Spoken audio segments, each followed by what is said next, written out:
हाय।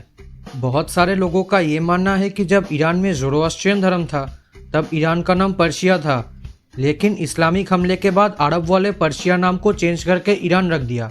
ये बात पूरा गलत है। आज हम आपको बताएंगे पर्शिया और ईरान ये दो नामों का पूरी कथा। तो चलिए वीडियो को शुरू करते हैं। दुनिया के सबसे पुराने देशों में से एक है पर्शिया। 678 ईसा पूर्व से 549 ईसा पूर्व तक इस पूरे इलाका पर मेदेस लोगों का राज था। इसीलिए उस समय से ग्रीक लोग इस पूरे इलाका को मेदिया बुलाते थे। 550 ईसा पूर्व से लेकर 330 ईसा पूर्व तक इस इलाका पर अकामेनिद साम्राज्य का शासन था। अलेक्जेंडर के आने से पहले ये उस समय दुनिया का सबसे बड़ा और सबसे ताकतवर साम्राज्य था। इस साम्राज्य की स्थापना हुआ परसा जाति के लोगों के हाथों से। इस जाति के लोग ईरान के परसा रीजियन में रहता था। इस जाति का एक बंदा इस साम्राज्य का स्थापना किया जिसका नाम है साइरस द ग्रेट। दुनिया के इतिहास में सबसे ताकतवर राजाओं में से एक, जिसे king of the four corners of the world कहा जाता है, क्योंकि साइरस द ग्रेट ने अपने देश की सीमाओं को तीनों महाद्वीप एशिया, यूरोप और अफ्रीका में फैलाया था। साइरस द ग्रेट की साम्राज्य के विकास के बाद अब ग्रीक लोग इस जगह को मेदिया के साथ साथ पर्सिस या पर्सेस भी बोलते थे। तब से अकामेनिद साम्राज्य को पर्सिस बुलाया जाता था। लातिन बोलने वाले लोग पर्सिस को पर्शिया उच्चारण करता था और बाद में रोमान साम्राज्य के विकास के बाद पूरी दुनिया इस जगह को पर्शिया के नाम से जानता था।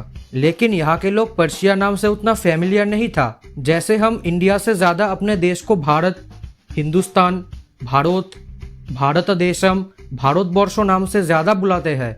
बिल्कुल इसी तरह ही ये लोग अपने देश को पर्शिया की जगह येरान शहर, आर्यन शहर नाम से ज़्यादा बुलाता था। इसका सबूत मिलता है great inscription of Shapoor the first में, जहां राजा शपूर द फर्स्ट ने रोमन साम्राज्य को युद्ध में हराने के बाद कुछ कहा, जिसका पहला लाइन है I am the ruler of empire of Iranians. Iran शब्द का उत्पत्ति होता है ओल्ड इरानियन शब्द आर्य से, मतलब आर्य जाति।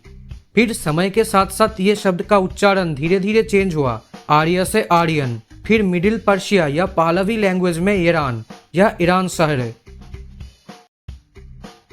अब क्योंकि पर्शिया के लोग पर्शिया की जगह ईरान बोलना ज़्यादा पसंद करते हैं, इसीलिए 1930 में पर्शिया का शासक रेजा शाह पालवी ने एक बयान दिया कि तेहरान अब अपने देश का नाम बदलने जा रहा है।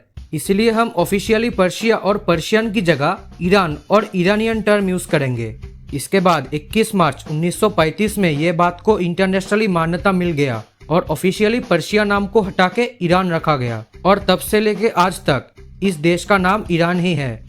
इस पूरे घटना को हम लोग इस तरह से समझ सकते हैं कि अगर संविधान में हमारे गवर्नमेंट इंडिया नाम को परमानेंटली हटा के भारत रखता, रिपब्लिक ऑफ इंडिया की जगह रिपब्लिक ऑफ भारत होता और विदेशी लोग हमारे देश को इंडिया नहीं बल्कि भारत कहता, ठीक इस तरह ही कुछ घटना हुआ ईरान में। तो ये थी आज का वीडियो। उम्मीद करता हूँ आप सबको ये वीडियो पसंद आएगी। Thanks for watching.